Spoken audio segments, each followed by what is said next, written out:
Welcome to the Remembering Podcast. This is a podcast designed to help you remember who you are. I am your host, KK. I'm Taylor. And I'm OnenO. And we are so excited to come back together today and discuss part 2 of what the heck are chakras. Yes. And I know we got really excited and really into the discussion last time we met, and we just could not finish. Like we had to keep going. So much more to say. Yeah. And we really didn't even getting like us on a roll. Yeah, We're getting all fired up. We're like, okay, we got to pump the brakes somewhere. Or we're going to be here for like a week. It was a really, it was a fun topic, and I think for me, I was like, oh, this is going to be a one and done. So I was like, you just go up the 7 energy points, and then you're done. And it's like, no, there's just a lot more to talk about. So much to talk about. Yeah. So, Well, at the very end of the last conversation, you guys brought up the symbol that's on like medical buildings. Yeah, it's called the caduceus. The Yes. caduceus. and for those who have read Joe Dispenza's books, Becoming Supernatural, which was a huge hit last year, it is the actual image that he puts on the front of his book. Yeah. So To verbally describe it, it's the rod with the 2 serpents that kind of coil around it and go up to the top. so if you like see an ambulance, Yeah, you see it on hospitals, Yep. on ambulances. It's I've kind seen of... it my whole life. I just never knew what it was called, right? Yeah, and there's also, just so people don't get totally confused, there's kind of another version of that symbol that sometimes you see where it just has one snake going around, but you will see often it's the 2 snakes coiled around a single rod. So what's the deal, OnenO? Okay, all right. So Tell us. first of all, if anybody wants to deep dive more into this, I made a YouTube video on my YouTube channel, which you can find on YouTube. Just search for OnenO, or my handle is I am OnenO. But if you type in OnenO and the caduceus, you'll find this video. And I basically did a deep dive. Interject. Could you spell caduceus? C-A-D-U, should C-E, caduceus. Fact check it. I'm U.S. looking. I think I spelled it correctly in my All video. you have but to do is search for caduceus. Yeah. I'm like, that sounds really hard. I don't know how to spell How it. do you spell it? KK's on the spell Okay, check. she's going to spell it. Okay, yes. So basically, the symbol is the rod with the 2 serpents that coil around it. Sometimes you'll see this symbol have feathers at the top of that rod. And it's also known as, I believe, the rod of Hermes. And there's a lot of Egyptian and Greek use of this symbol. And it also ties in perfectly with Eastern philosophy and the chakra conversation. So let's dive into some. It's such a big topic, and I love it. Caduceus. You got it? Spell okay, it. what's spelling? C-A-D-U-C-E-U-S. Yeah. Oh, sweet. So I got it right. Yes. Caduceus. Yes. Great. So now you know. All right. So the spelling bee is over. I win. Can you use it in a sentence? I think Siri won that spelling bee. Okay. All right. So let's talk about some of these symbols then. So first, in the last podcast, we were talking about the snake a little bit. That blew my mind. It Yeah. makes so much sense to me. Yes. And the feathered serpent is the other part of that symbol. Okay. So did you want to say something? Well, I'll just recap because I have no idea what you're going to say about the caduceus, but Yeah. I do recall that you said, just for if anyone didn't catch the last podcast, the Eastern philosophy about the snake is actually more how we think about the butterfly as Yes. going through a metamorphosis and a rebirth and becoming the new version of what you already were. Right. Where the snake, if you think about how it's always shedding its skin and being reborn, it's kind of that same idea. It's not like Yeah. a creepy, deceptive thing like Not in sometimes the East. our Yeah. storytelling over here has led us to think of the snake. Yeah. We interpret the snake to be the symbol of the devil. Yeah. And that's the Western idea of the snake symbolism. The Eastern idea is what you just said. And Joseph Campbell says that the snake, if it doesn't shed its skin, it actually dies. So it is a perpetual becoming new. That's the symbol of the snake over there. And also, there's a kind of a symbolism about the sine wave shape of a snake, the bent S kind of shape. that symbolizes the eternal energy of nature, of Like the up and down, universe. like a wave pattern. Yeah. Oh. It's like the sine wave is the primitive symbol for just universal energy. Yeah. So the feathered serpent. Now we're going to add another symbol onto this. Okay. So you have the serpent, and then you have the feathered serpent. The feathered serpent comes up in this context, but it also comes up in Aztec at Chichen Itza. That famous pyramid is a temple for Kukulkan, who is their feathered serpent. And their story is that the feathered serpent came down from the sky and taught them how to do this. So that's pretty, look that up. I also do have a pretty cool video on my YouTube channel about Chichen Itza. And I'm not going to get lost in the spelling, but just look on my channel. Yes. I spelled it right when I made the video. That's all I promise. Okay, so the feathered serpent then. So the idea is that the serpent as an animal is bound to the earth. It cannot reach the heavens. It is on the earth plane, in the earth dimension only. Then the symbol of the feathered serpent is the serpent that has transcended the earthly nature and can now reach the heavens, can soar in the sky or go to the ethers. And so then all of this kind of comes together with the symbol of the caduceus. You have the center staff is in Eastern philosophy, in yoga philosophy, called the Sushumna. And then you have, I'm just going to throw out a few terms and we're going to talk about them. So the central staff is called the Sushumna. That's your spine. That's your central staff. You could also even see this in the Bible as the rod of Aaron or the rod of Moses. They even turned their rods into serpents. Do you remember that? Yeah. Oh, this is going to be great. This is going to be great. Okay, so buckle up. We're getting into the deep end. Okay, so the rod or the Sushumna or your spine, that's the central column. It's also, we also kind of call that the prana tube. You know, it's like where your main life force energy is. Then you have the two serpents. And again, in Eastern philosophy, they call these two serpents Ida and Pingala. You could basically term those yin-yang, masculine, feminine, positive, negative, although they don't have a, when you say positive, negative, you get this weird context of negative. That's not what it means. It's just the two poles, which is why I like yin-yang or Ida Pingala, because we don't have subconscious associations with those words. So you have these two sides of you then, these two energies that only when they're balanced can reach the top of that staff, the top of the rod. And then when the two serpents do go up and converge at the top of that rod, they sprout the wings.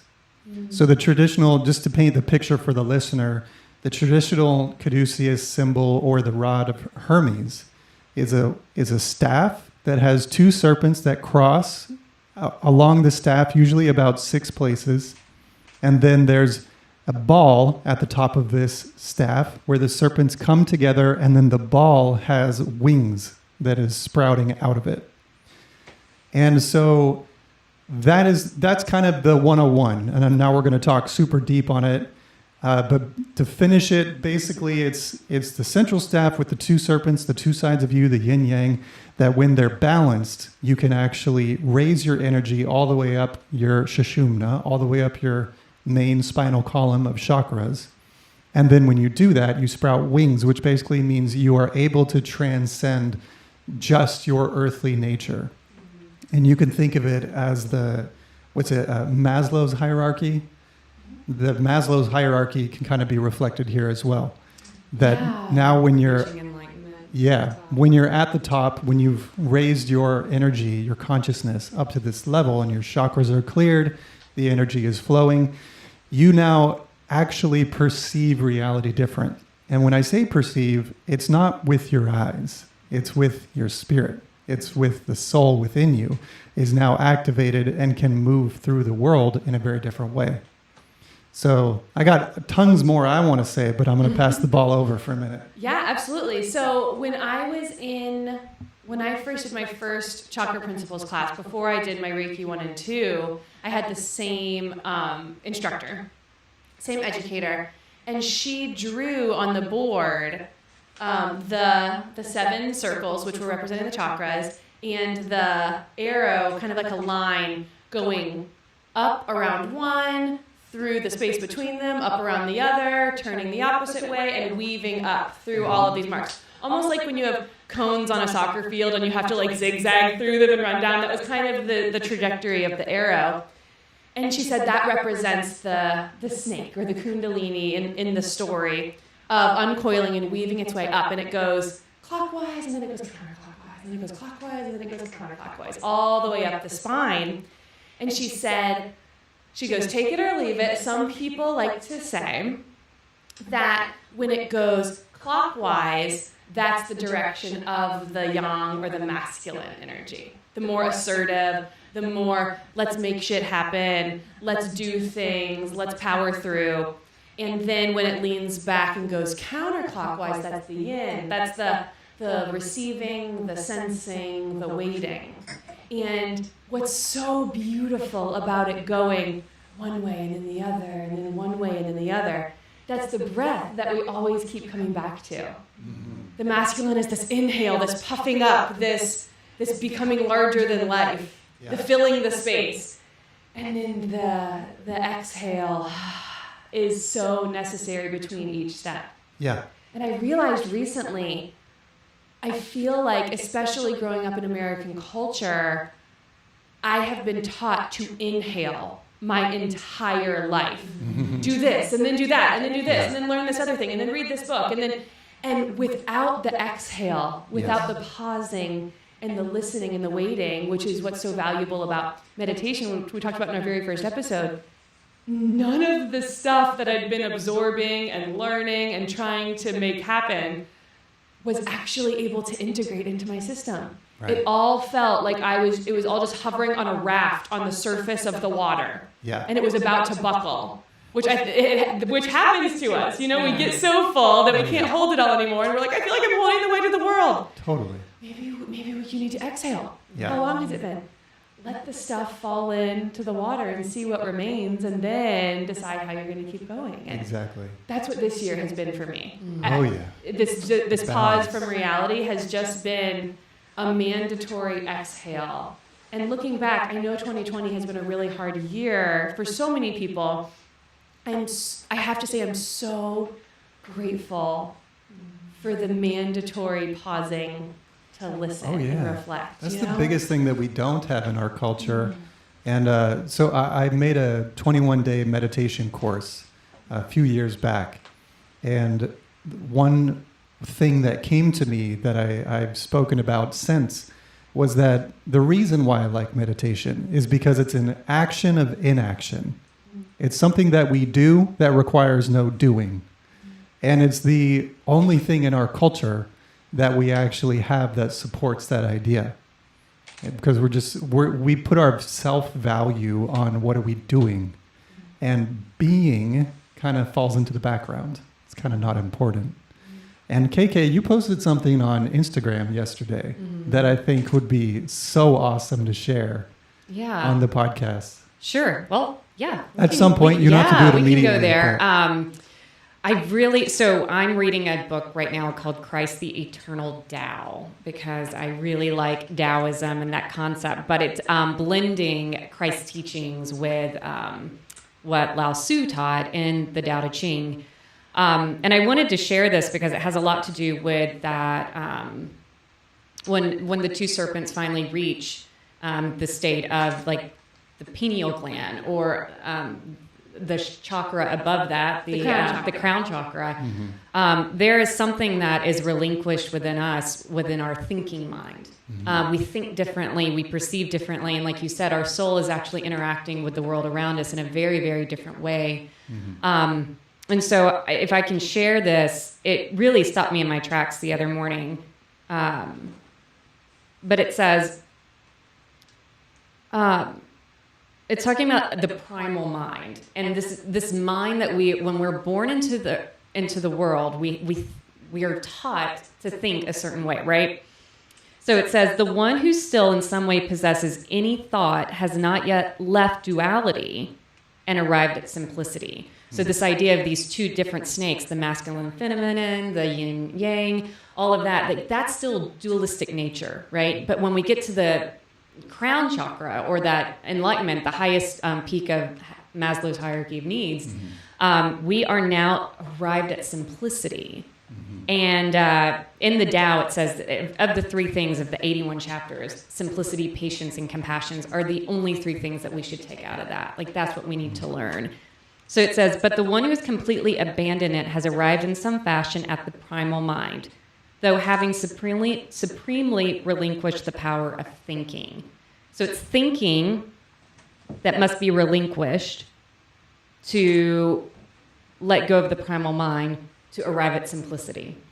Yeah. I mean, it's like this, like, well, I mean, I was totally geeking out the other morning, like reading this. I was like, hold on. I have to sit here for an hour and like really process what this is saying. For sure. Well, because we all think that that's what the brain does, is think. Yeah. I'm going to think to be simple. It's like, oh, well, you can't. Well, right. And also, if you contrast the words of thinking versus being, you can kind of get some insight into what you're talking about there. And I will say, this actually became something that kind of hung me up on my journey for a while, this idea of transcending duality. And I eventually felt that I understood this concept when I reached a new insight with the symbol of the yin-yang. Because one day it just dawned on me, there's actually three circles in the yin-yang, or three ways of perceiving that symbol, not just two. You have the white side with a little bit of black. You have the black side with a little bit of white, but the entire symbol makes up one balanced circle. Yeah, if you like flip it up on its side, the circles can like interchange into each other. Have you ever some seen of that those diagram? GIFs. Yeah. Like, yeah, and then the black hole and the white hole like also move. When they do the That's animating the stuff. actual yin-yang symbol is not stagnant. It's always swirling and it's always moving. So Yeah. So when you get focused on these two sides, I think that's, or I guess I should say it this way, when you focus on one of those sides, that's when you're actually caught in dualism. When you're focused on this side is right, that side is wrong, this side is good, that side is evil. Now this is going to challenge a lot of people because it challenges even my own train of thought at times. But we have to realize that everything in the universe is here with intent, with purpose, and with balance in mind. So I don't believe in moral relativism. I just want to say that. Like, moral relativism is not cool. what does that mean? That basically means that there's no such thing as imperial good or bad. It basically means that if somebody murders somebody else, there's a perspective where you could say, well, that was a good thing. Because maybe it benefited them, or maybe they were being oppressed, or this, and that. So moral relativism kind of gets you into this slippery slope of just saying, everything is okay. And I don't believe that. But now that that's cleared up and off the table, there is a perspective to see the world from a higher perspective, that everything is always working together for the greatest good. So even though evil exists, ultimately the universe is seeking balance. And so for every evil, there will be a good. And for every good, there will be an evil. And this is something that humans can't comprehend. I don't fully understand that. I don't know why the creator would create the universe like that. Because I think, with my limited ego, like, let's just do a universe with no evil, you know? I was listening to someone yesterday actually talk a little bit about this, and he said, you know, when Lucifer was cast out of heaven, and, you know, he was a fallen angel, he was trying to become God without God. And that's kind of like when we ourselves try to become God without the actual help and assistance from the creative source in itself. Yeah. Then what we're doing is we're rejecting the actual source from which we originated from. And that is, in a way, that's dualistic. That's just the complete opposite spectrum of God and whatever that pure creation is. Right. So I think from that's like almost the first reflection of how we can be dualistic in nature. Yeah. Of, okay, well, yes, there is a God. I'm going to say, there is a God. I believe in God. But I'm also going to become God myself. And I don't need God now because I've figured it out. Right, yeah. And it's like, well, okay, well, now you're on the opposite spectrum. Like, you can be God with God and operate as an extension of God here on earth, but you can never separate yourself from God. Especially if we are made in God's image. Yeah. And the life flowing through us is the essence of God. Mm-hmm. Yeah. It's you can't pull it out. You cease to exist. You cease to live. Right. It's just interwoven into the fabric.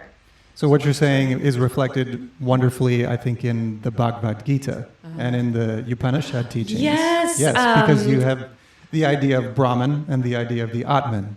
And so that, for those that don't know, the Bhagavad-Gita is a narrative. It's a story that is basically taking place between, I'm not going to try to remember. Arjuna, thank you. Yeah, Yes. because this is so perfect because he was given a message from God to go to war against his family. And he's like, I don't want to. Right. And that's that very like dualistic nature of like, I don't want to do that. That sounds so awful. Yeah. So the idea that's contrasted there is that he is being, the veil is kind of being removed, and he's kind of having this conversation with God, with Brahman. And Brahman is the Eastern philosophy word for God. It's kind of the totality of all things. And Brahman reveals himself to be quite terrifying at different times. He shows up as I'm not going to try to quote it verbatim, but it's some sort of like crazy beast with like 1,000 eyes and 1,000 swords and all of this stuff. And what he's basically just showing is like, look, I even do manifest as war. The creative energy of the universe does manifest in all of these ways. And who are you, little tiny Atman, to say that I can't be these things? And again, this is humans trying to put a personality on God, much like every religion has done. But the reason I'm bringing this up and trying to share it is that they set up in their philosophy system a clear understanding of the Atman versus the Brahman. And you are the Brahman, but if you say, I am the Brahman, that's the most egotistical thing you could possibly do. Because you are the Atman, which is a creation of the Brahman. So we are God, but I am not God. Right. Does that make sense? Yes. Yeah. Absolutely. So we have the divine within us. And actually, Alan Watts, I was just listening to Alan Watts last night. I was literally just thinking of an Alan Watts quote. What? Okay. You want to share it? Share Well, it. sure, I don't know if it's where you were going. I don't know. But he talks about the ocean a lot. And if you think all of the drops of water that are in the ocean are the ocean because they're made of ocean water, but one drop of water can't just stand apart and say, I am the ocean. Right. Right. It's all just kind of flowing in there together. Well, and it's this idea of beautiful paradox. It's one of my favorite phrases. This beautiful paradox is that you are both of those things. And so if you then split it into the dualistic mind, into the yin-yang, black and white, well, then all of a sudden it becomes this weird conversation game, this verbal game of like, who is really God? Is it me? Is it you? Is it the tree? Right. Like, but when you understand that it is everything, then that includes you. But solipsism is an idea, I don't know if we've talked about too much. Solipsism basically says, from my perspective, I cannot prove that you exist. I can't prove that you empirically exist. You're just a projection of my mind. Oh, man. And so this idea that we're discussing has a tendency to lead towards solipsism when you see yourself as part of the divine, or you find divine within you. You have to remember that the divine is within you and within everybody, everything, every atom in creation. So yes, you are God. And yes, everything else around you is God. And every part of nature, every relationship, everything is spiritual, which is actually the name of Rob Bell's new book, which I bought. Yes. Oh, you got it? I'm like halfway through it it's right now. fabulous. It's so freaking amazing. I've not read it. Also, Rob, okay, I have so many notes. We're flowing. But I'll start with Rob Bell because you just brought him up. Yeah. He's my favorite teacher. But his talk, Everything is Spiritual, has gone through several iterations. There's a 2006 version, and then there's a 2016 version. And so this is the newest iteration of it. So I highly recommend that everyone watch the Everything is Spiritual 2016 version on YouTube. Cool. It's like 2 hours long. There's like a triangular dry erase board in the background if you're trying to figure out which thumbnail it is. It is one of my favorite things I've ever watched. And I think I've watched it like 3 times now. And every time I watch it, I realize how much it has shaped the trajectory that I've been on. And I will say, and this is for anybody out there that might actually go watch it, and they're not familiar with his teachings. It was the first time anyone had ever brought the idea that Genesis was a poem. The creation poem. Right. And it was like, hold up. I need a second with this one.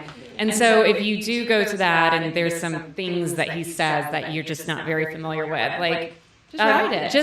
Just write it, like listen to it, give it a whirl, and you'll go back to it. And it was mind-blowing for me. Like, Totally. I do love and recommend the new book that just came out last month. Which is called Everything is Spiritual. Yeah, it's called Everything is Spiritual. And it's the talk that I knew and loved, plus more. Awesome. So it's like a must, and it's so conversational and fun. I I listen to love the audio the way of he's it. written it. It's only like 7 hours on audio, and it's just fantastic. It's a great read. It's a really great read. Oh, it's wonderful. So I have a thought about dualism, the yin yang, all being in one big circle, and then I have a thought about it's the line of how can we say when something is good or bad, and I've learned the last couple years, there's so many philosophical terms that that I don't know what they mean. It's all I'm good. just going to totally That's why we talk all the time. simplify it down, because I'm like, what is that? Exactly. But there's it dawned on me maybe a couple years ago that nobody thinks they're the bad guy. Right. Like we watch a movie. The way that I watched movies as a kid was to find out, okay, who's the good guy and who's the bad guy. And now I know the frame of reference. And now I can follow who are we rooting for, who are we not rooting for. Right. Okay, my dad really loves football. Okay, who are we rooting for, who are we rooting against? Like there's always a good guy, there's always a bad guy. It dawned on me a couple years ago, nobody thinks they're the bad guy. Yeah. Everybody thinks they're the good guy. Even, so this is so hard to say, the Nazis thought they were the good guys. Yeah. The terrorists think they're the good guys. Of course. Yeah. Now, I might not share that perspective because, I'm on the other end, not wanting people to be oppressed for any reason. However, nobody thinks they're the bad guy. So it's really shaped the way that I put myself in other people's shoes, the way that I have empathy is, they're the hero of their own story. Their perspective makes sense to them. How can I better understand them and where they're coming from?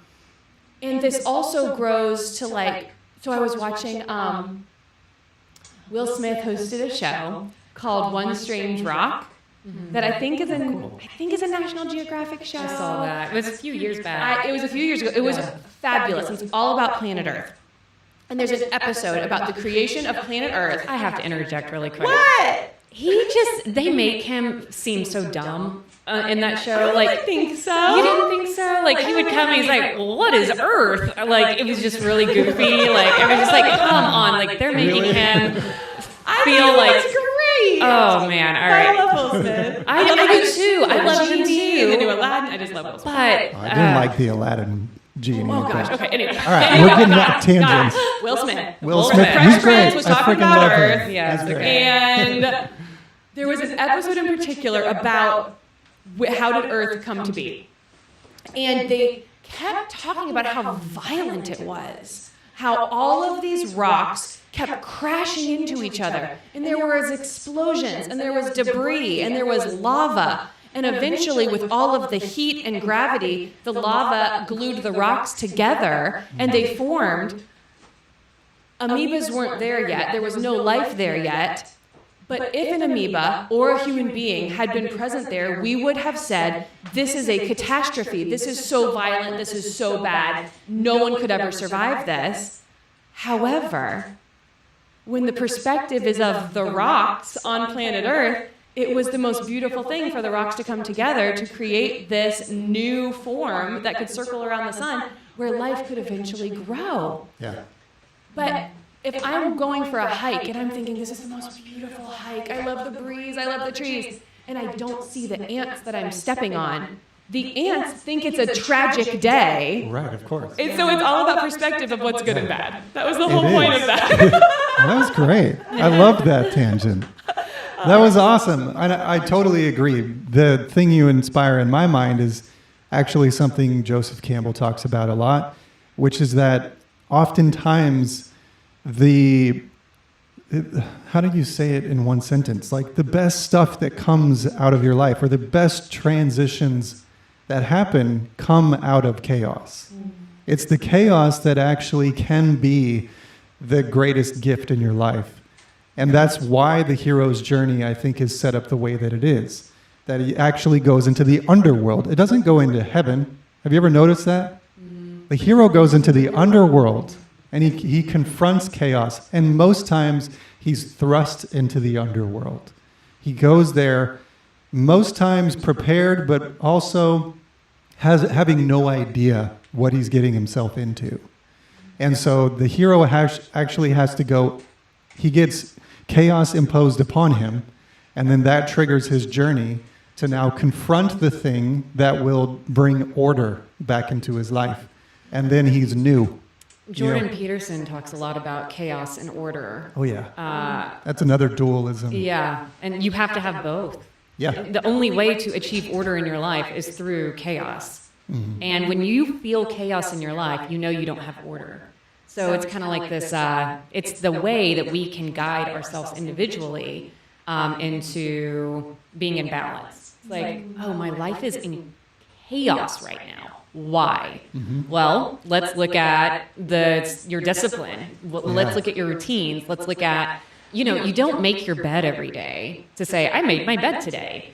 You made your bed because it's something that you can tell yourself is in order. Yes. That is it. It's not about like, I'm military and I was conditioned to do that every time I wake up. For me, and I don't make my bed every day, but when I do make my bed in the mornings, I'm like, wow, that's order. Yeah. And now I can move on to something else, and I can put that in order, and I can put that in order. But you have to start placing little tiny things in order to not have the chaos exist. To build that up. Right. Yeah. Mm-hmm. So Jordan Peterson, who I love. Okay, let's explain that. I found Joseph Campbell, though, through Jordan Peterson. Did you really? Yeah, I went backwards. Oh, wow. Yeah, because I was like, hero's journey, I love that. What's that? And then I was like, Joseph Campbell, oh, he's the OG. And then You dove deep. Now I have two loves. So, yeah, exactly. Mm-hmm. So Jordan Peterson, when he talks about this, he basically sets up by talking about world mythologies as well and symbolism. He's showing that in the life of the human being, chaos is like right underneath your feet, and order is this very thin line that separates you from chaos. And so he talks about it in very realistic ways. How quickly you can see that chaos enters your life when, if you get in a car accident, or you've been eating shitty food and now all of a sudden you're gaining weight and that develops illness in your body, or whatever it is. Order is the only way to keep that boundary of chaos, which is the fundamental part of our reality. That the world itself is chaotic. Mm-hmm. And so the idea of logos then in the Christian philosophy, logos is the spoken word, and sometimes also called the word made flesh. But what Jordan Peterson describes as the logos is kind of in alignment with the Greek understanding of it, which is the creative word that brings order into the world. So order is kind of this virtue that we should be seeking towards, because it's only through order that you can manifest stuff. If you don't make your bed every day, this is where Jordan goes with this, and I love the way he talks about it. If you start simple to bring order into your life, it'll be easier to bring more and more order into your life. But if you let the little things that you can control, like making your bed, if you let those go into chaos, then you're bound to let more and more stuff go into chaos. So it's the simple things, do you do your laundry? Do you brush your teeth? All It's of this that idea version too. of order.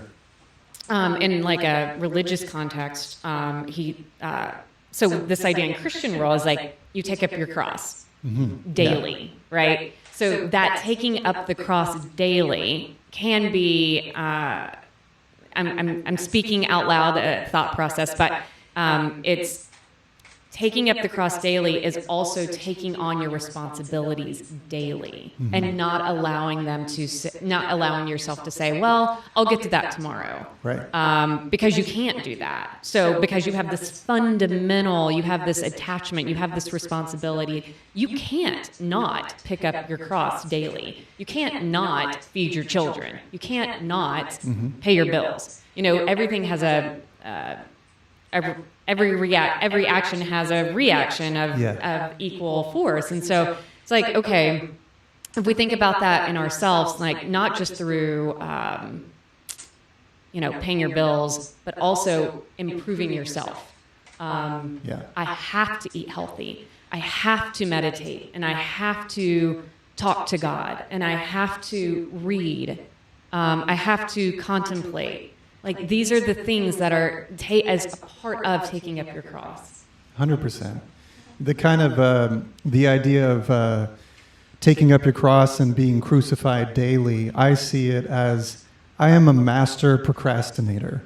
I am so good at procrastinating. It's like the dragon. It's your It dragon. is the dragon. Yeah, the cross can be translated into the dragon for those that are getting triggered by the cross. Right. Well, and I'm hoping to help as well, because if I can recognize that I'm a master procrastinator and that's something that I don't like about my life, I don't like that part of me. So then the idea of picking up my cross daily implies this sacrifice. And what am I sacrificing? I'm sacrificing my procrastinative tendencies. So, but it does feel like sacrifice because every part of my body's like, I don't want to do that right now. I'll just do it tomorrow. So it feels like suffering. Feels like a little death. Yeah, exactly. Yeah. So you have to kill the ego. You have to sacrifice the ego to move forward, to bring order. And order, it feels good. Visualized in the popular show Tidying Up with Marie Kondo, where she goes into people's crazy houses and they say, we feel like we can't get our life together, we can't communicate in our marriage, I can't seem to hold down a job. And she's like, well, let's organize your stuff.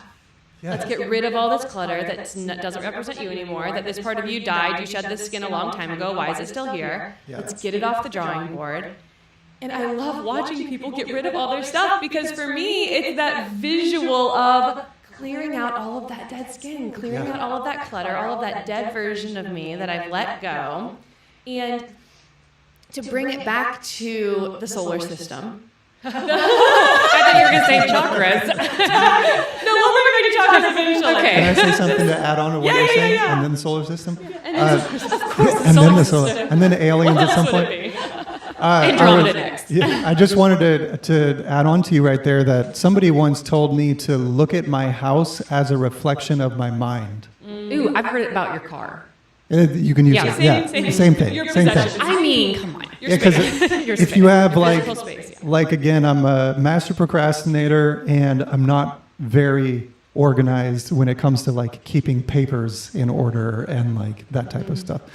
My joke with my girlfriend is like, we can't have too many tables in the house because I'll fill them with junk. Like seriously, it's a problem. So, but when somebody once said that to me, it made me look at these piles that I had in my house in these different corners. And then, the Marie Kondo, is that her name? Yeah. Then her idea, I totally resonate with because I know for myself, when I just let things go, they're just things, but they've been sitting there and they've actually been occupying a space of my mind. And by letting them go, I'm freeing up a part of my subconscious to be different and think different. You really are a prisoner to that stuff. Totally. You wake up, it's like this mosquito. I call them little mosquitoes because they're really not that big of a deal. You just don't want to deal. You want to look at it. Yeah. Yeah. Yeah. All right. So solar system. The solar system. So cosmos literally translates to order. Does it? And even as the root word of cosmetology, which is what I studied, it translates to the order in how we present ourselves. Wow. Like of our face, of our hair, of our nails, putting the body in order.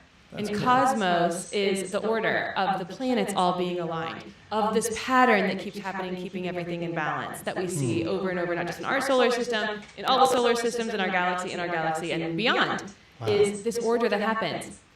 And all of it came out of explosions of chaos. Of course. Yeah. Everything that we even know about came out of utter chaos, and then it's like spirit breathes into it. Well, spirit was in the explosion, but also when the awareness and the consciousness comes into it, and like things start to hang out with like things. Yeah. Not just in, like chemicals and molecules grabbing together to create new things, but in our homes, that's how we start to bring orders. We put like things with like things, and we make categories, and we make groups. And it opens up this like swirling mess of junk that's like in the garage to be in order. And there's the new one, the home edit. Which is a similar idea, where they go in and... I think that's Netflix just capitalizing on... Marie Kondo was Netflix also. I know, but I mean, because of how popular that was, they're like, let's make another one. I know that to say, people enjoy watching people put like things together and create space and order. And so... Totally. But it had to come out of the chaos first. Oh, yeah. Everything that we know and understand had to come out of the chaos. So we can't discredit the chaos and say this is bad and order is good. Everything belongs. And there's a Richard Rohr book called Everything Belongs that I highly recommend, and I will put on our upcoming book list. Yeah, totally. But when I was thinking about the way that you were reframing the yin-yang symbol, and you have the white and the black all swirling together, but they're all a part of the same circle. Yeah. I thought about planet Earth. My son has this book that's really good, kids' book. Oliver Jeffers is our favorite children's author, and this book is called We Are Here, You Are Here, Instructions for Living on Planet Earth, or something along those lines. And he goes, so you're a baby, welcome to the planet, glad you found us, there's a lot of space out there, and here's your tour of Earth. And so it's basically two parts. We've got the land and the sea. Mm-hmm. And so I was thinking about the land and sea on this kind of globe that's illustrated in this children's book as the yin-yang. Well, is it land or is it sea? Well, yes. Mm-hmm. Well, which one's good and which one's bad? That doesn't mean anything. They just are. It's just there. And also, it's not all land and it's not all sea. It's not all feminine. It's not all masculine. It's not all yin or yang. They're all part of planet Earth. I really want to say that meaning is something that comes from the human ego. It's not that I'm not trying to frame really quickly here that meaning is bad, but what I really resonated about with what you're saying is inspiring what I read in the Course in Miracles. Mm-hmm. And the Course in Miracles, its first major point, if you go through the actual course, there's like a book part of it and then the actual daily course part. Its first thing is trying to get you to understand is that meaning is your projection onto the world around you. We look at something like a chair. When you're a baby, like you're saying, you look at that in astonishing amazement of what the actual heck is that? And then someday somebody says, that's a chair. And you go, oh my God, I love chairs. Chairs are wonderful. And then you become an adult and somebody, they show you a chair and you don't even look at it because you've seen a million chairs. And then somebody says the word chair and now you have this mental image of what a chair is. And so then the argument becomes that at a certain point in your life, when you look at a chair, you're actually not looking at it anymore. You're seeing this mental idea of what a chair is in front and imposed upon that chair. And so this is a very easy example. But we do this with people. We do this with the universe. We do this with all the stuff that we label good and bad. And yet the universe just is. It is just a happening. And there's an argument to be made that absolutely no one on earth has any idea what is actually going on here. We have how are we here? There's no reason we even should be here, according to science. The probability is that this wouldn't exist. Right. So the fact that it does exist is already a miracle. But I'm trying to just say that meaning is ultimately something that we impose on things.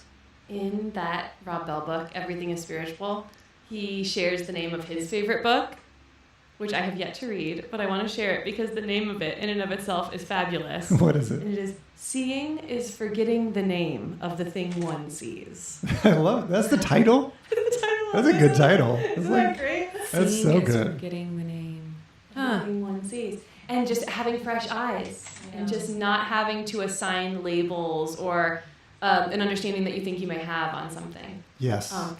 In another way of looking at this, is it Paul in the New Testament? There's a verse that says that when this enlightenment fills the world, some people call it the kingdom of God, that there will not be Jew or Gentile, that there won't be slave or free, that there won't be male or female, which is really interesting that that's in the Bible, that all these labels that we put on things and that we assign as like major parts of society and being really important, everybody just is, because it's all part of the same God energy that makes up everything. Yeah, I think the labeling part of that I could get behind, of just that when we don't see somebody, when we don't actually see the soul standing in front of us and we just see them as a label, that is, like perfect example, Trump supporter, Biden supporter. I don't see you anymore. I see an idea of who I'm now projecting onto you. And it's the letting go of those labels that I think is wildly important. There was another point when you were talking about order and chaos that I wanted to come back to. And I would actually love to dip just one little toe into conspiracy land for a second. Uh-oh. I'm Ready? gonna buckle up. I'm ready? Okay. I'm so nervous. So Taylor does not. I know. We're gonna help you, Taylor. And I are ready. Let's go. We're gonna get you there. Don't worry. You're in a safe space, Taylor. Yeah. Okay. It's a So little toe. Here we go. One toe. I might.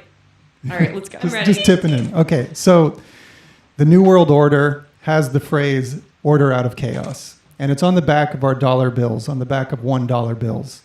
It's e pluribus unum or something like that. I don't have Out a of the dollar on many me. is one. That's what that phrase is, and then but they have. I'm just gonna pull $1 out of my pocket so You I don't have get it wrong. cash on I you? do. I actually have more cash than. What is that? Presidential flashcards? What's funny is That I thing you do, one of my favorite movies. I only They call have them like presidential flashcards. presidential flashcards.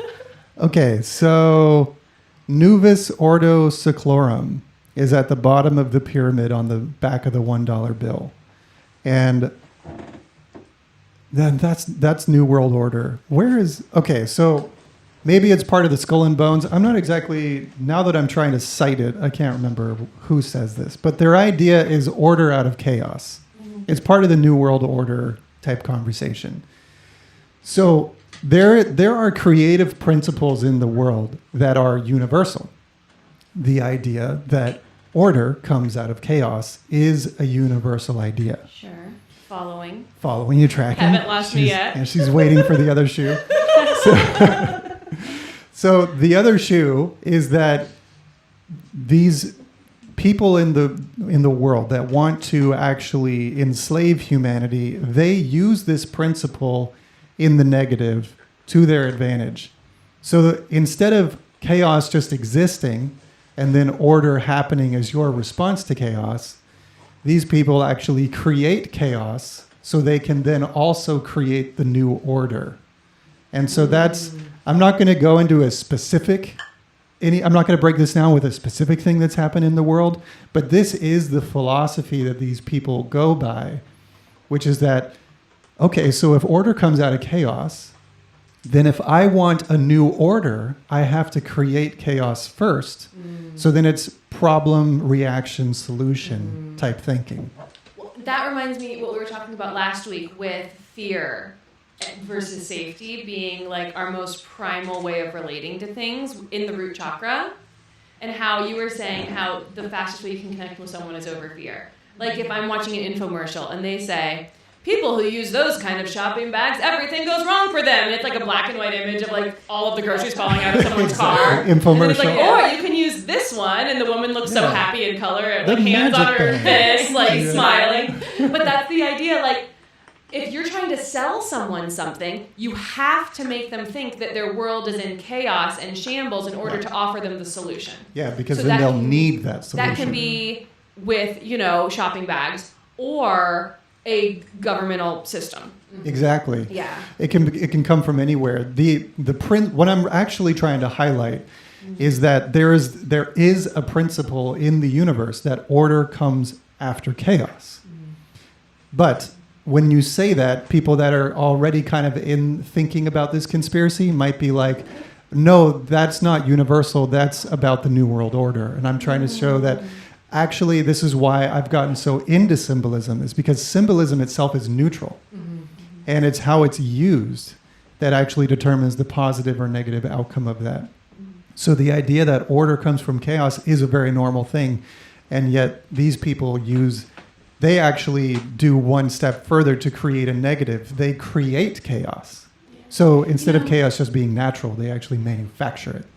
I was on YouTube yesterday, and I was watching Magical Egypt, which I do want to talk about because when we get back onto chakras at some point, like I do have something to say about what I watched on this show. But when I go to YouTube, anybody can do this.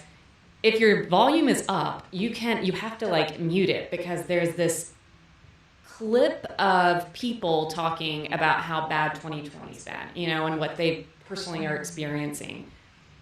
And I was just kind of like, A, I didn't click on that, so please stop playing. And then B, like we've all had a really hard time, and I get that sharing stories is cathartic and it's healing for us all. But it's almost perpetuating this idea of like, there is no hope.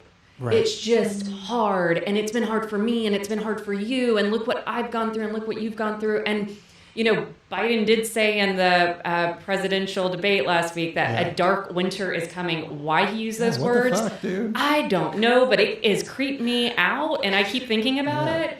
Like, you couldn't come up with some other imagery at all, a dark winter? So last week was the first debate that I did not watch out of all of them, including the ones that had like 1 million people at the very beginning, because I had already voted. So I'm like, why? I don't need to watch this. I already know what they're saying. But I did not hear that quote. It was so scary. I was like, so doom and gloom. Dramatic. Dude, I have SAD, which is seasonal affective depression disorder. Yeah. Okay.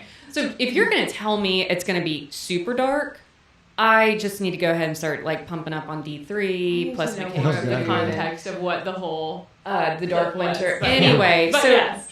Should we give a shout out really quick? Yeah, we should, by the way? because she's fabulous. Yeah, do you want to do it? So our lovely friend Victoria Huff is here. She's about to leave. Yeah. She has been doing some behind-the-scenes photography for us today. So thank you. I know you have to go, but thanks for coming today. Do you have a website or anything that we could shout out for you? I do. It's VictoriaHuffPhotography.com. VictoriaHuffPhotography.com. And what's the Instagram? Just Victoria Huff Photography. Victoria Huff. Is it Huff? Yep. Victoria Huff Photography. Look her up on Instagram. Go to her website. We'll tag her as well. She's been so generous taking some pictures for us today. Or service that you're needing imagery to promote online, she is your girl. She is your her. girl. Look her up. Victoria Huff, everybody. Thanks, she's wearing these cool bell bottoms today. Thank you for coming today. Great. Bye. All right, we're going to talk about dark winters. Yeah. We're going to talk Get out about while you chakras. can. Yeah, chakras. Okay. Anyway.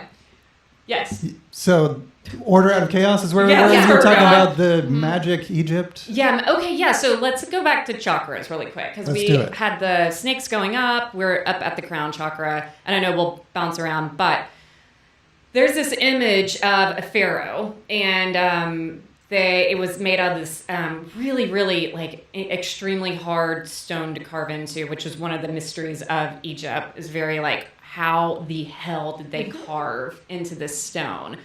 That's one of the mysteries. But you're looking straight on, and he's real big, and he's got his headdress on.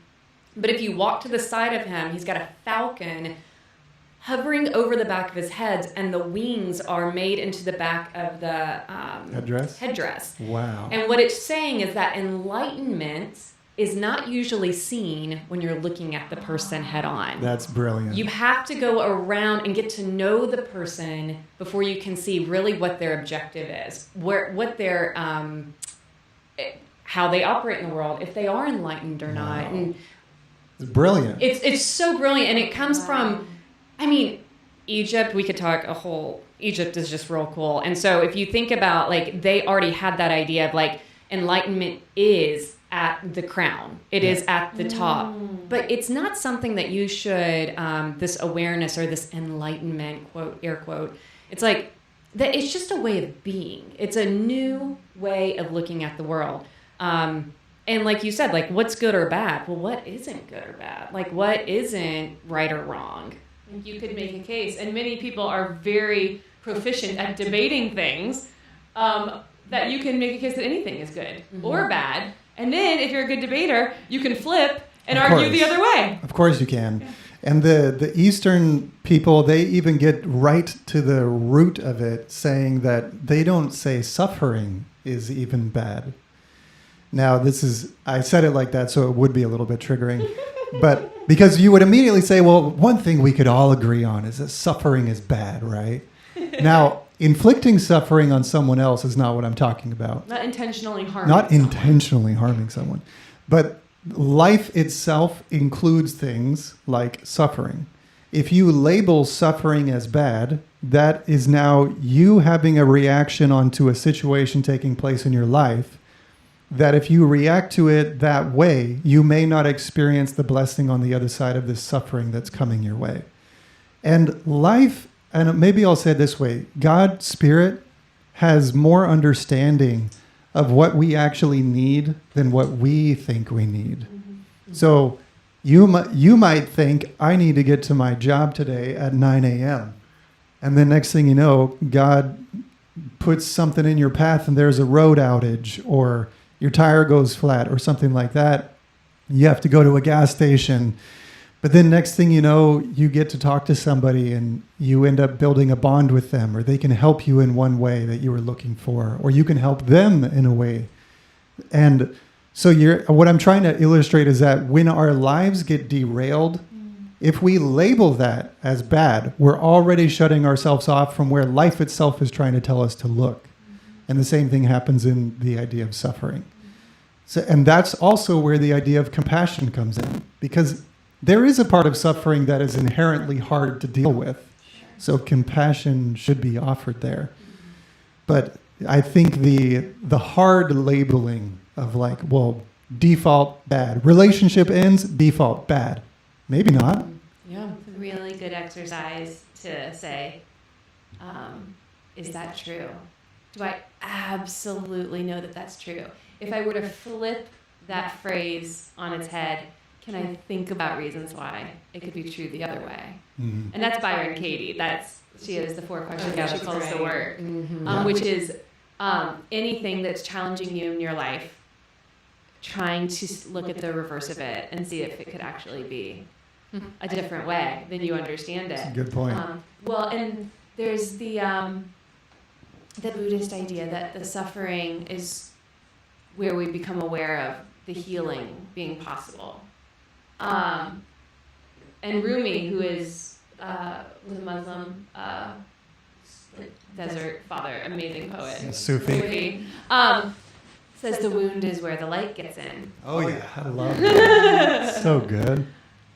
So I'm curious. Oh, what were you going to say? Well, I was actually going to ask Kristen if she wanted to share that post. I want to hear about the Instagram. Oh, yes. Okay. Also, we're having some weird glitches. Sorry, everybody out there that's hearing that. Hopefully it'll go away.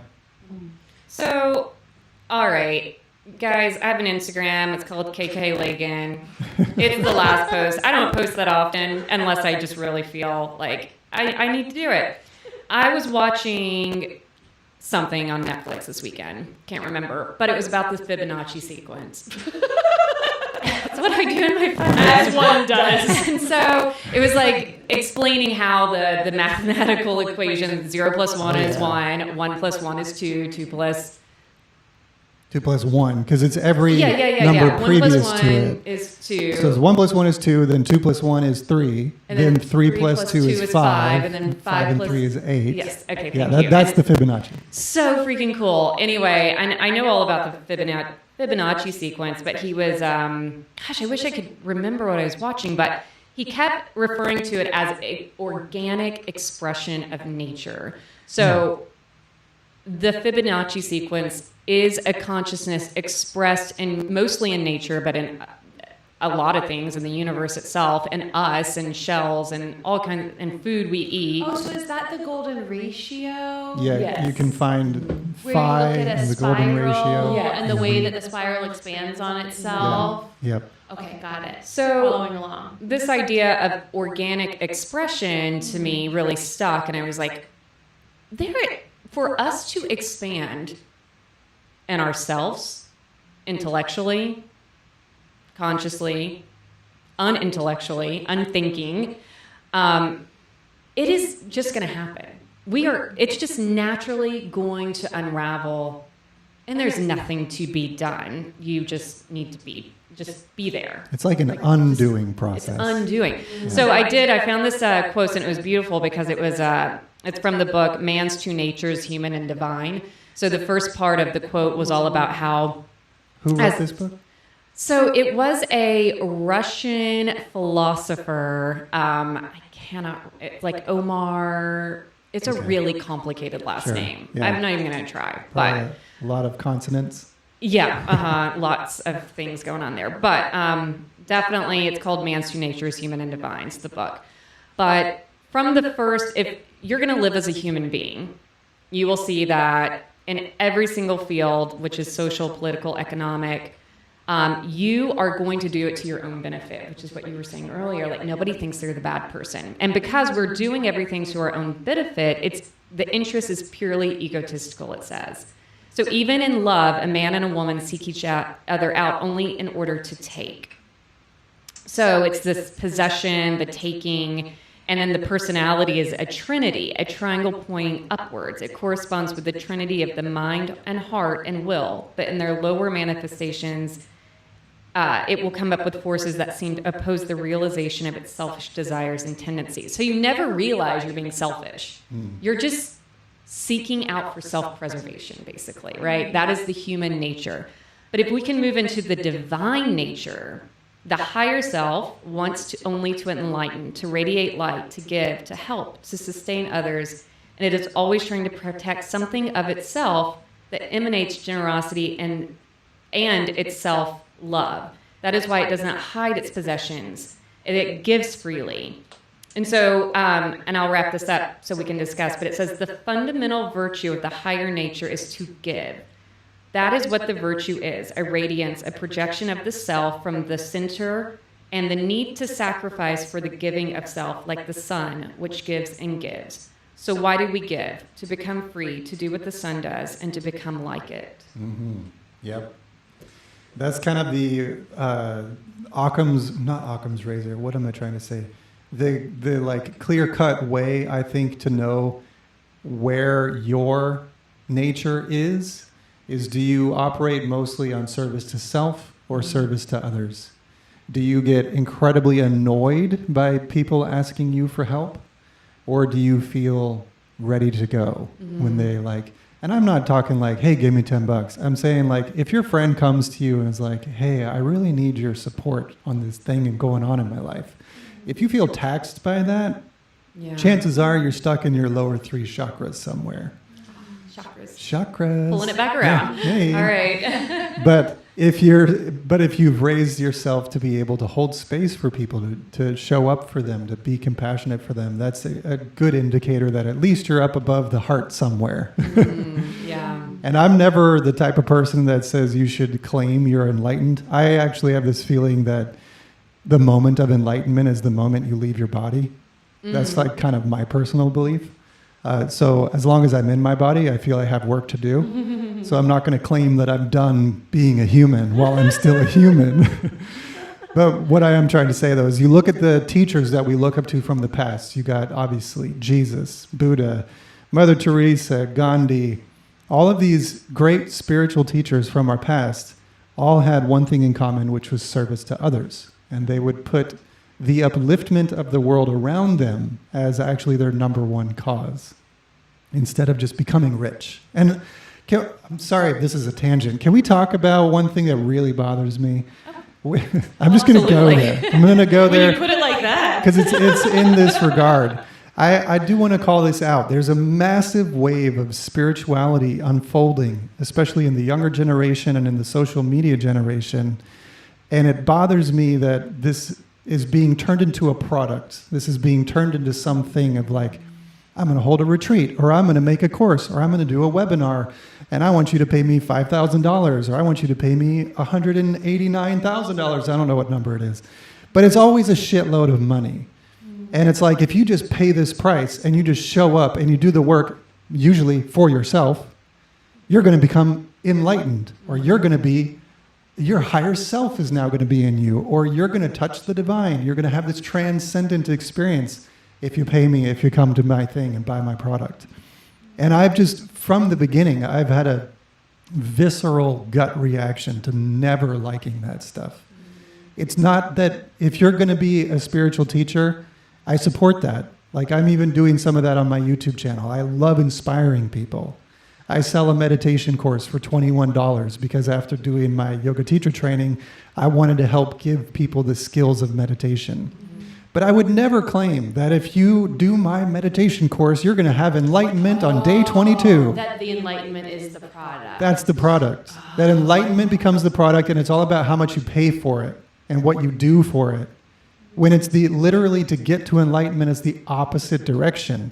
You have to stop doing things and do the things that you've never done before, like taking care of other people. Spend that $5,000 in your community. Then I'll be like, that person is a little bit more enlightened, I think. Instead of spending that $5,000 on me to go to a retreat in this beautiful place with all of this wine and cheese, and I'm going to be sitting there and I'm going to do mushrooms and I'm just going to be like enlightened on day 5.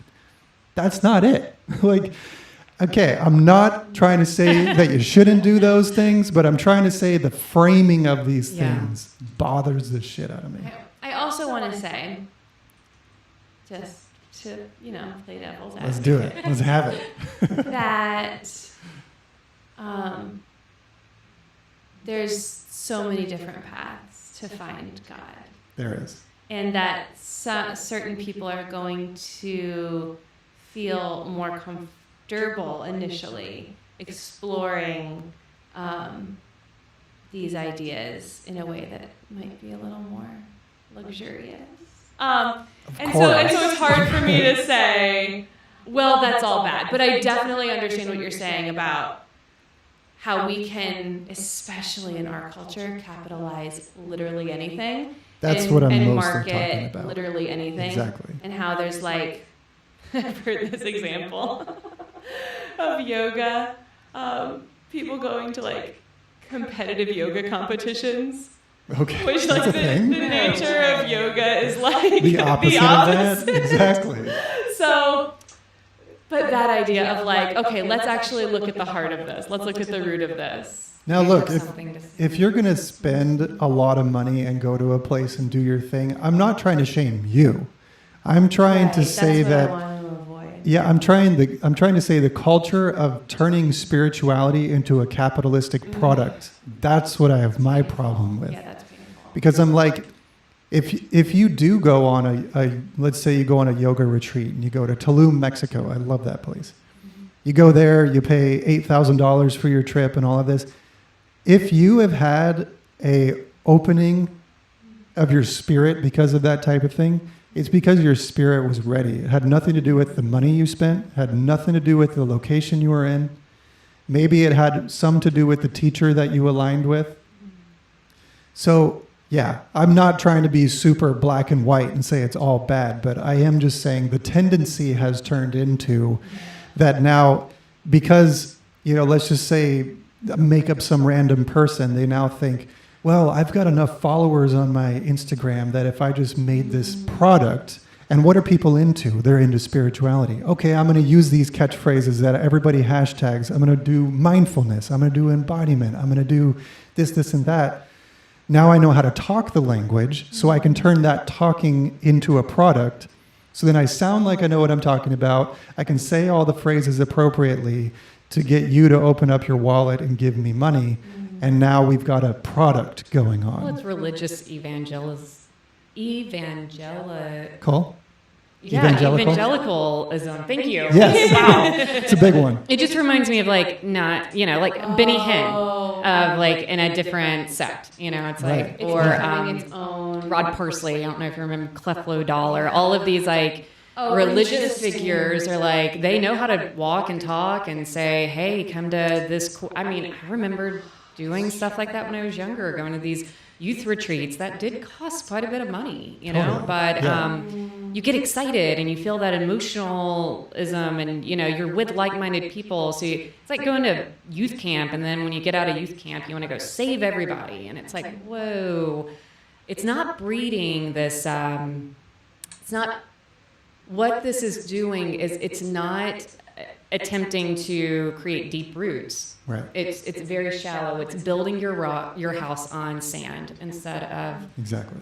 solid ground. It's putting the focus on the discipline and the tradition and the ritual without maybe necessarily addressing the spirit behind it. So it's the same challenge that we talked about earlier with how all of us became disenchanted with the religions we grew up in because it was more about the rules than it was about the personal relationship. experience. Right. Yeah. And where what the quote is that it's the finger pointing at the moon instead of just going straight to the moon, where the heart of spirituality is a stripping down. It's a dying to that stuff. It's a simplification of just you want to get to God. Turn inward. Exactly. It's right there. So Alan Watts again, because you're reminding me the finger pointing to the moon. I got that from Alan Watts. Yeah. He talks a lot about Zen Buddhism, for those of you that don't know Alan Watts. So he's an Englishman, and he trained extensively in Zen Buddhism and then taught a lot, and his lectures are incredible. So he talks about what happens when a new student comes to a Zen teacher at like a temple. They show up, and Alan says that the Zen monk essentially starts playing a game with the guy.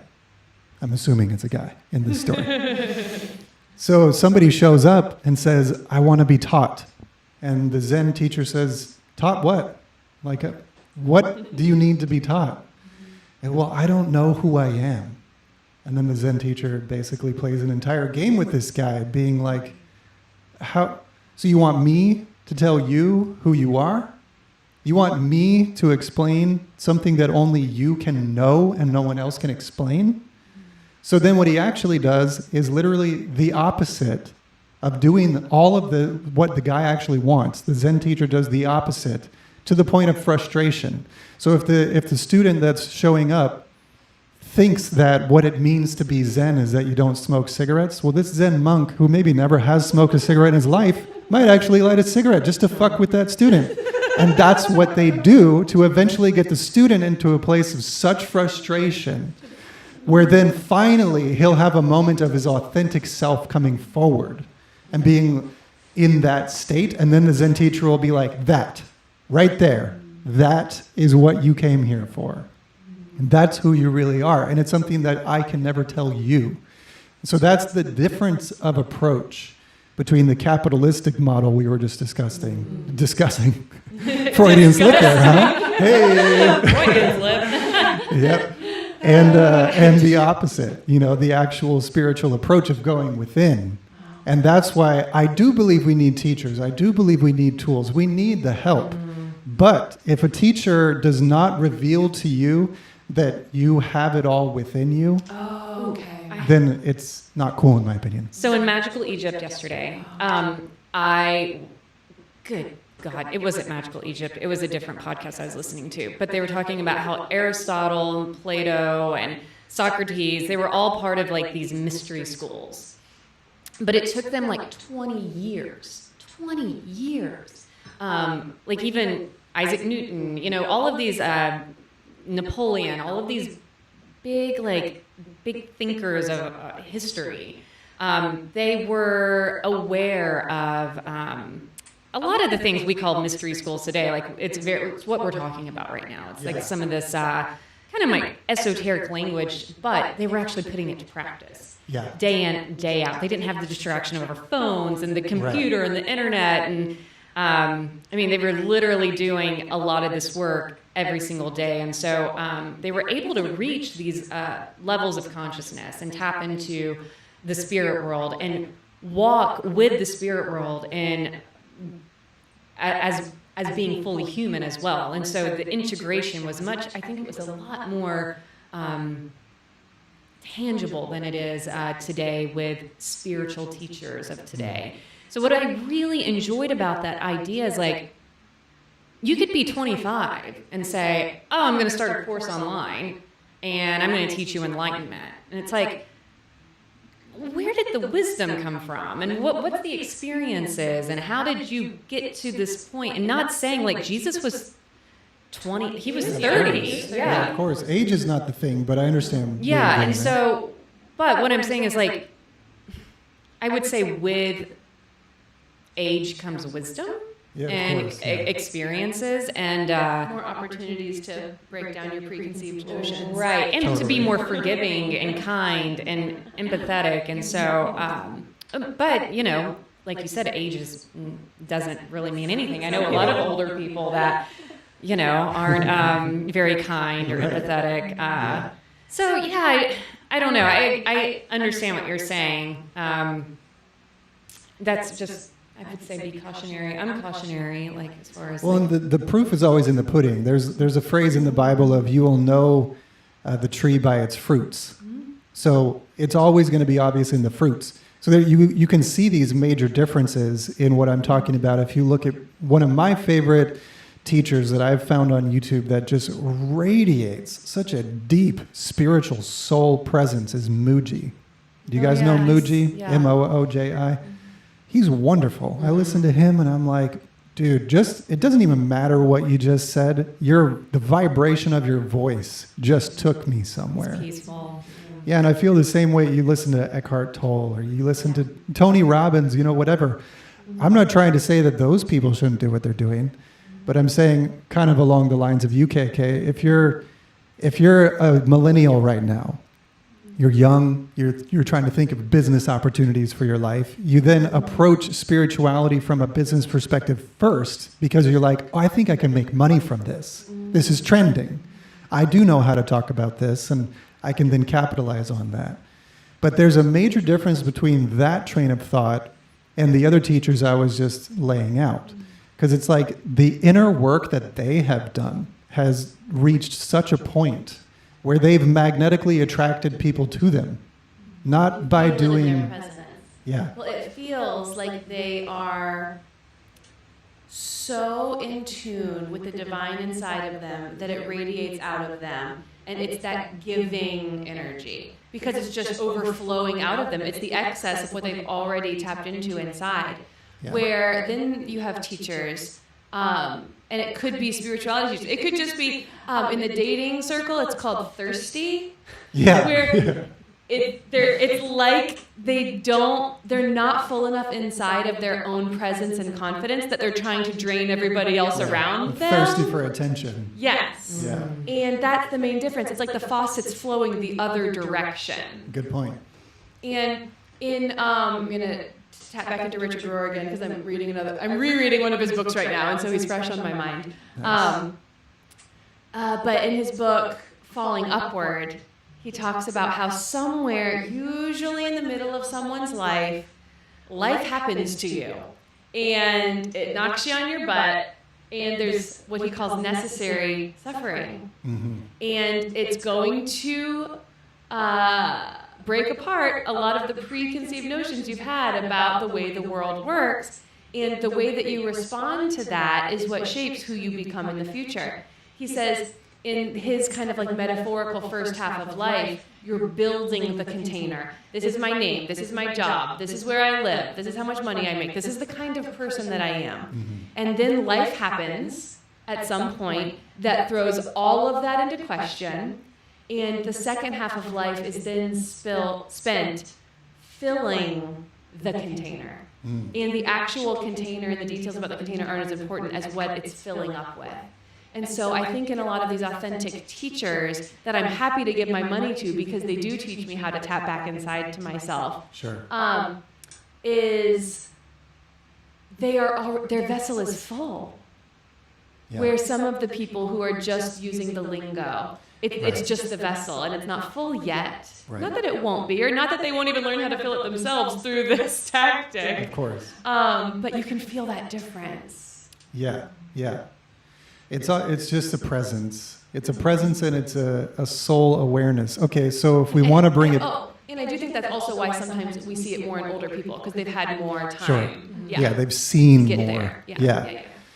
So to bring it back to chakras then, it would be like saying, I'm going to teach you how to awaken your chakras, but I've only awakened 4 of the 7 of mine. How could I possibly awaken all 7 of your chakras if I've only gotten 4 of mine active?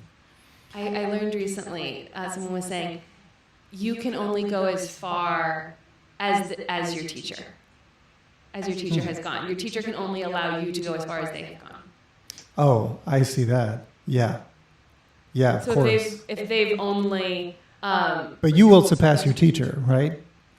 Well, not if they're the only teacher that you're getting information from. Well, I've heard this: when the student is ready, the teacher appears. But Yeah.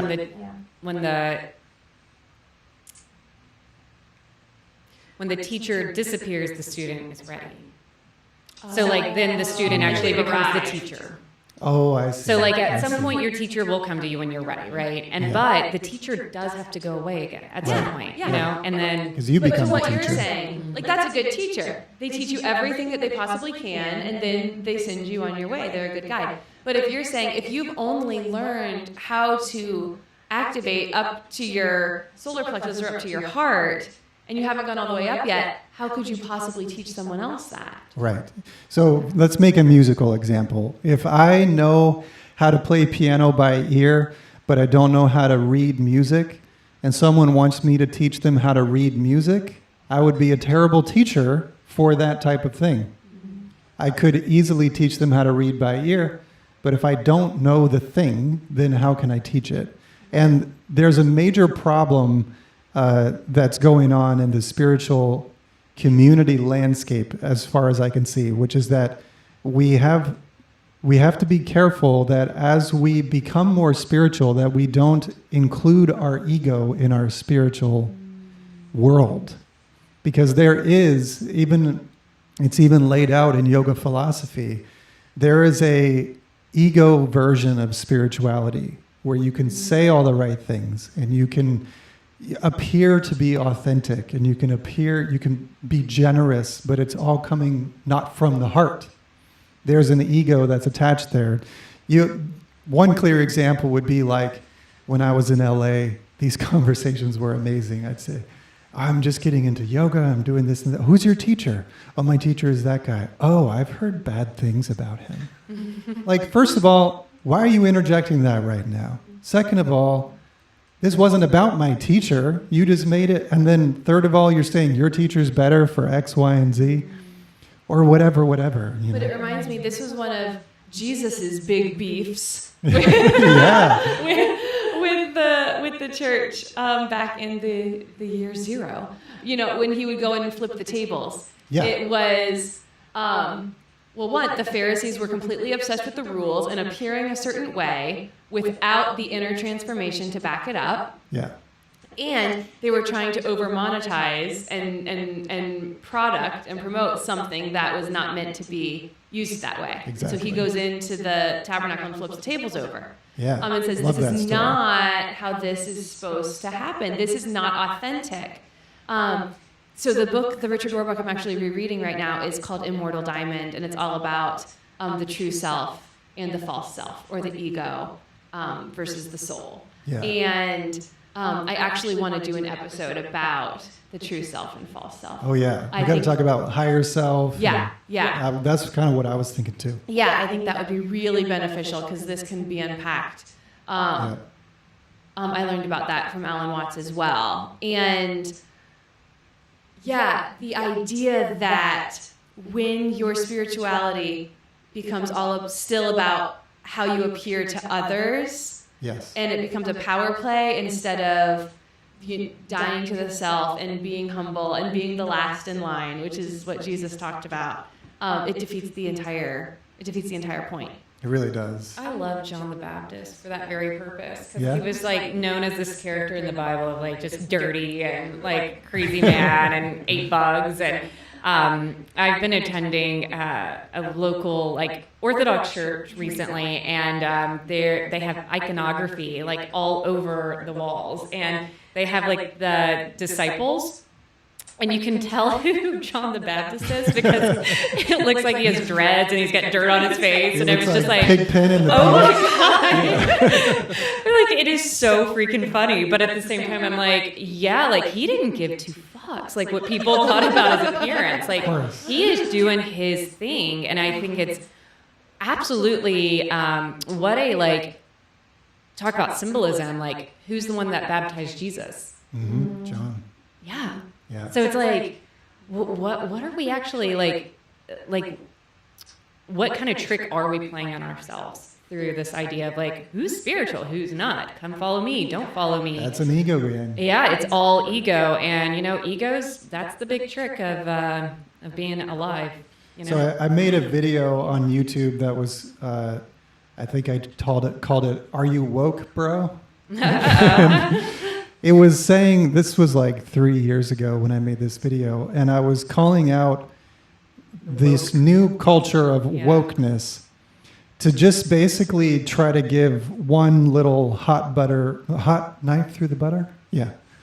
And the idea was judgment. You cannot, okay, I have to back up a little bit more because the woke culture, what bothers me about them using that word to describe what they're doing with their time is they use the word woke, and spiritual awakening has been using the word awake for a long time. Mm-hmm. And so there's immediate crossover. Are you awake? Are you woke? What? It seems like we're talking about the same thing, but we're not. Mm-hmm. And I can tell you that we're not because in woke culture, what I notice is that the number one thing that they lack is non-judgmental attitudes and an ability to forgive and show compassion. If you're a spiritually awake person, then you will be developing kindness, patience, compassion, true tolerance, and you will be specifically stepping out of your judgmental mind to meet people in the middle where they are, so that you can actually raise each other up.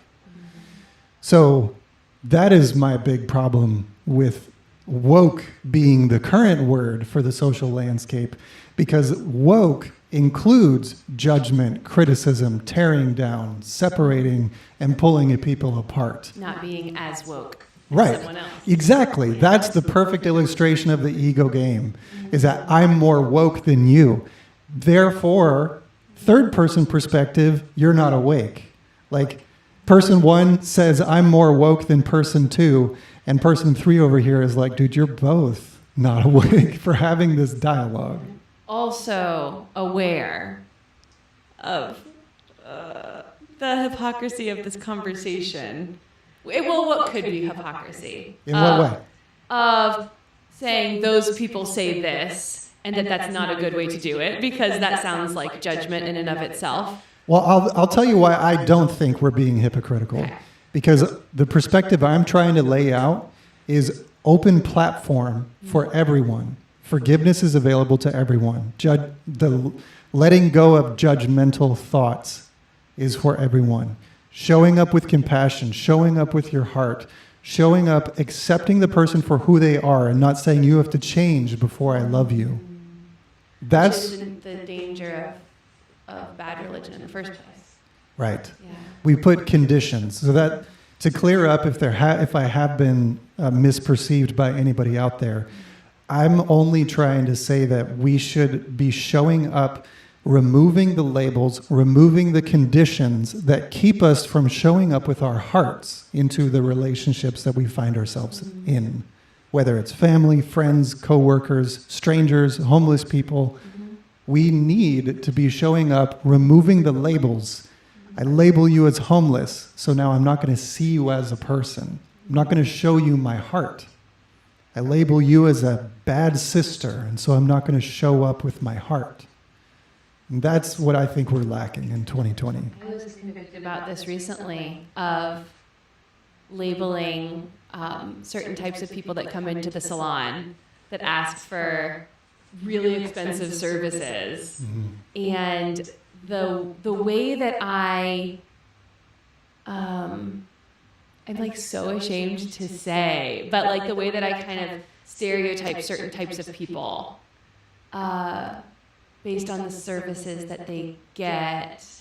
It's like I think that, oh man, it's so hard. I was talking to a coworker about mine recently, like that if people who get this really expensive service, they must be high maintenance, or they must be insecure, or they must think that they're better than everybody else, and which is not fair, and it's not accurate. But in the same way that I could look at a homeless person and say, I don't understand that way of living, so I don't understand what it means to be that kind of human, so I'm afraid and I'm going to disassociate. I could do the same thing with people of immense privilege who I think don't understand what it's like to be human because I don't understand what their life is like, and it's different than me. Exactly. I saw this in the music world. Can go both ways. Yeah, because in LA all the time, if you're not really successful, then you talk about successful people as if they've sold out. Right. They've only gotten to where they are because they must have sold their soul away. And that's just saying something about you more than it is about them. So I went to Esalen back in February, and it's a wonderful place in Big Sur where you can do these retreats, right? And so I went with a girlfriend of mine. We had a great time. But everyone there is beautiful, like naturally. They like look like they sprouted from the ground, from the dirt. And like they're just beautiful people and they don't have to do anything. And my girlfriend and I both color our hair. Like we get our hair colored blonde, and Taylor does my hair. She like can testify to how many people. That's what's so ridiculous. Like, why do I think that certain beauty services are okay and other ones I'm like, ooh, that's going too far. That's ridiculous. I'll never forget my girlfriend. We were like in our cabin one night, and she looked at me and she goes, "Are we too like, do we care too much about our hair?" And I was like, "Well, what do you mean?" She was like, "I just feel a little bad. Like we get our hair colored and nobody else does." Oh, wow. And I was like, I'm not going to feel bad because I colored my hair, like, at all. Like, if they don't want to, then they don't want to. That's just not, like, but for me, like, I like getting my hair done. Like, it's something I've always done, and it makes me feel good. And it's funny because we had that dialogue. She doesn't not color her hair anymore, but it was funny how that situation made us feel like, oh, what is going on? And so recently, I went and had my nails done. I went and got them dipped, and the girls will know what that means. Thank you. I remember sitting there thinking, who do I think I am, treating myself this way? And am I that high maintenance? And do I really need to put this much time and effort into myself and into the way that I like my appearance? And then I was like, Kristen, you are literally judging yourself right now. And do you judge other people that have that same, those same like conditions? And so it's a check yourself every single day, taking up the cross daily. It's like those are the things that are within you that, you know, if it makes you happy, go for it. Like, do it. I love the fact that people have like pink and purple hair right now. Like, it's fun. It's lighthearted. Like, live from your heart. Be expressive. Like, do whatever the fuck you want to do. Like, just have a good fucking time. Well, and the truth of it, if the truth behind any judgment is really a fear about my own validity. It's and my own always enoughness. internal. Yeah. Right. Like, That's why I think the smoking gun is to focus on the idea of judgment. Because if you're judging other people, that means that there is shadow within you. Oh, And your journey through the underworld is just beginning. You haven't even emerged out the other side. Oh yeah, we're in there. Yeah, exactly. I feel it. Yes, so there's more work to do. And you should Jesus says, worry about the plank in your own eye before taking out the speck of sawdust from your brother's eye. That's exactly what we're talking about here. Worry about yourself. When you elevate yourself, when you actually elevate yourself to being filled from the heart, full of compassion, letting go of judgment, showing up to people and showing them your heart, then you're helpful. But you're not helpful if you just come with criticisms. You got to do this, you got to change that, or you got to accept me like I am. That's one of my favorite ones. You got to accept me like I am. It's like, that's not actually coming from a place of love and acceptance. That's coming, again, from a place of shadow.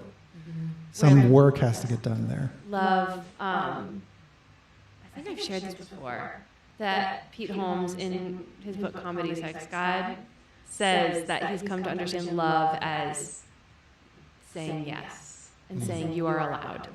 You are allowed. That is loving. The loving thing to do is saying you are allowed here exactly as you are. That's perfect. And you are enough.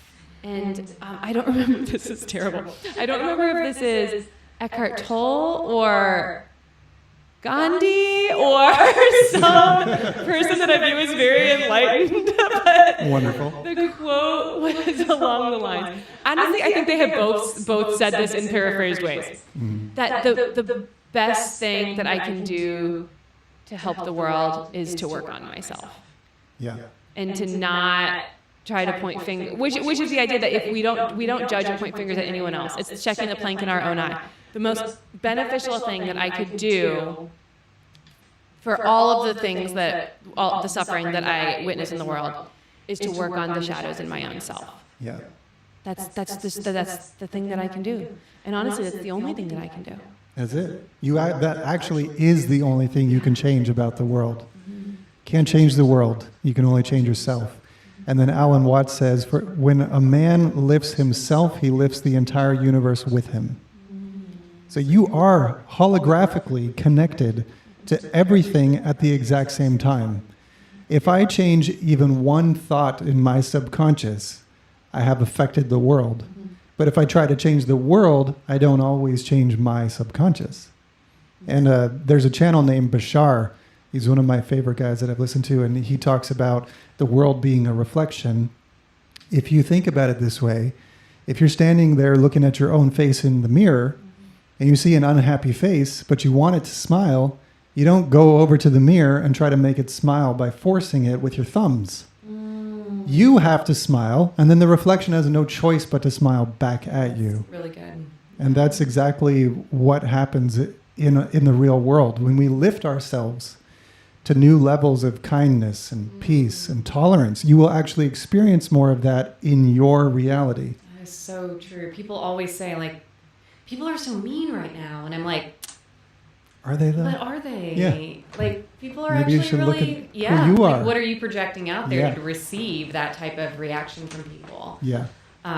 Because I promise you, if you walk into a coffee shop and you say hello and you smile, what are Yeah. you going to get back? You're going to get a Exactly. smile and how's your day? And then, another conversation starts and you're like, wow, everyone's so nice. I know. You're like, people are nice. Exactly. Yeah. There's this law of attraction aspect to it. Yeah. And it's a hard pill to swallow sometimes when things are going, quote unquote, wrong in your life, to take personal responsibility for that. But I think that is the best angle of approach. Instead of saying I'm the victim of something, look for what it's trying to show you, what it's trying to reveal and I teach think you. if you're going through a hard time, we all go through hard times. It's okay to hibernate. It's okay to go. Yes. It's okay to go home, shut yourself in your house, to allow those feelings, to feel those feelings. You also have to be disciplined enough to say, okay, I've sat in this for a minute. I need to move. I need to walk around. I need to behavior happens before the change actually happens in my brain. So it's okay to not feel like you want to go smile and be cheerful to everybody you meet all the time. Right. But allow yourself to sit alone with those feelings and not project those feelings out into the world of like, it's because of this. It's because of somebody that I feel this way. Say you're in a boyfriend, girlfriend, you just broke up or something. You know, it's like, it could be anything. It's mom, dad mad at me, something. Like, okay, what did I do? What can I change about myself that's not going to get me in a situation like that next time? I can't control how other people operate, but I can control the way I react to it. 100%. And if I'm having anger issues, or if I'm having, if I can't control my mouth, maybe I need to learn to listen more. Yeah. Maybe I need to be quiet more. Yeah. So. And that would be a perfect example of the throat chakra being out of balance. Right. You know, because we thought the throat chakra meant communication. So you would think if you're talking all the time and being super vocal that your throat chakra is perfect, but maybe it's not, because maybe it's about you actually hiding your shadow, not addressing it with truth. And therefore, you're just spouting at the mouth, but your throat is actually blocked with communication. I think we should maybe start wrapping it up. Yeah. What do you think? I love that idea. Yeah. Well, not because I don't want to talk to you guys. Love but that just 'cause idea. I'm like, yeah, Taylor can't wait to get out of here. I was sensing that too. I'm kidding. I want to circle back to the very beginning when we were talking about the snakes weaving their way counterclockwise and clockwise up through the chakras, all the way up to the top of the crown. With the root chakra, just as a refresher, being survival, instinct, food, needs are met, base level, Maslow's hierarchy of needs. Yeah. That's a very masculine energy. That's a very assertive energy. That's a I've got to get mine, conquering fear energy. And then it weaves back the other way as the exhale in the sacral chakra of creativity and the flow of life and allowing things to come forth. And then it weaves back the other way in the solar plexus chakra, where it becomes more active again, less passive of this is my identity, this is the will that I can enact in the world, this is who I am, this is my confidence. And then back into the passive state again of the heart. Not that the heart is passive, but that the heart allows and gives space and is more of that yin, that compassion, that empathy, nurturing space. And then when we get back up to the throat chakra, it's more assertive. It's taking action. It's speaking. It's addressing things. And then we weave back again into the restful inner eye space, the third eye of letting things come forth and letting visions come forth and just kind of observing. And then as we come up to the very, very top in the crown chakra, it becomes more assertive again of that pushing back forward out of ourselves, into the world, into the universe, and connecting to the divine outside of ourselves. And a poem came to mind when we think about that space of where we're so full that we overflow out of ourselves. It's Hafez, and it's one of my favorite Hafez poems. Another Sufi poet. Even after all this time, the sun never says to the earth, "You owe me." Look what happens with a love like that. It lights the whole sky. Perfect. Yeah, I've heard that before. I love that. And it just reminded me of that, the giving of the sun in your Instagram post. Yeah. Actually, when I read your Instagram post, I thought of that poem. I'm so glad to tie it back to that. And I wonder if we can do a little 5-minute mindfulness practice. We can. I feel like we've been going really long today. No. Let's see what time we're at. Why don't we make that poem our meditation, and then we can just challenge everyone. I like that. How can you give back as the sun gives, and with no expectations in return? Yeah. That's great. Great insight. Yeah, because that's true giving. And when you're giving, just think about how the sun is giving to you every single day, and giving to us, and giving us life and warmth, and it's dependable. It will be here tomorrow, and the next day, and the next. And also, we talked earlier on about the disciplines in our life, the picking up our own cross, the creating order. And that really ties into the chakras for me, as each chakra kind of has its own acknowledgement and discipline to keep it balanced. Mm-hmm. And it's not just the ultimate love is not just for, yes, looking for opportunities in our world where we can help, but it's not self-forgetting either. Yeah. And it's loving ourselves, and it's allowing the space to continue keeping those chakras balanced and continue addressing all of those parts of our life that keep us whole and well-rounded. Yeah. And that when we have cared for ourselves in that way, we are full enough that we can overflow to the world around us. Exactly. Yeah. It is that kind of, it's like a dual thought, although it comes together with unity, but I have to actually take care of myself in order to be able to take care of somebody else. And as an empath on my life, that was a huge lesson that I had to learn, was that I was always thinking of the other person and forgetting myself in the process. And then I would end up depleted. So it is the balance of those two things, to take the other person and make them your number one, but also not forget yourself in the process, to be able to come from that filled place instead of an empty place. All right. That was awesome, So you next guys. week, or whenever we come together again, back 2 in weeks, 2 weeks. Yeah. we will have a lighter topic, I think. Who knows? These 2 weeks have been pretty heavy, but You think they're heavy? I don't know. I thought it's been like really fun and flowy. And maybe that's just me. I don't know. Maybe I'm projecting. I make no guarantees of what might show up, because honestly, I have no idea with you guys what our Same. conversation is going to entail. Same. I'm still waiting for the aliens. So Anyway, We're on our way. Okay, thanks for coming, everyone. Yeah, thanks for listening. Again, we got email, which is the Remembering Podcast at Gmail. Send us a message or hit us up on Twitter or Instagram. On Instagram, we're The Remembering Podcast. On Twitter, we're Remembering 1111. And with that said, we just hope you all have a wonderful day out there. Great. Thanks for tuning in. We'll see you in 2 weeks. Bye.